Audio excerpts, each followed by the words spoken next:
আপনি আগে আমার এই ফ্যাক্টরিটা দেখেন, যেমনি অনেক পুরনো অমনি অনেক দামি। আপনি যে এই সময়ে এত বড় একটা ফ্যাক্টরি এত কম টাকায় পাইতেছেন, এটা তো আপনার কপাল। কিন্তু আপনি এত দামি একটা ফ্যাক্টরি এত কম টাকায় বিক্রি করে দিতেছেন কেন? আরে না, মানে আমার ইমার্জেন্সি বাইরে যাওয়ার লাগবে তো, এজন্যই বলতেছি। এইটা রেখে আর কি করব, এটা বিক্রি করে দিয়ে যাই। ও আচ্ছা, তাহলে ওই কথাই রইলো। আপনার ব্যাংকে আমি টাকা পাঠিয়ে দেব।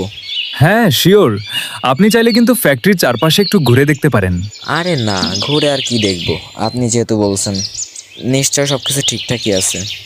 আচ্ছা একটা কথা, ফ্যাক্টরিটা রঙিন তো নাকি? আরে হ্যাঁ, একদম রানিং। আপনি চাইলে কাল থেকে কিছু ওয়ার্কার লাগিয়ে কাজ শুরু করে দিতে পারেন। আচ্ছা তাহলে ঠিক আছে, ওই কথাই রইলো। আমি আসি তাহলে।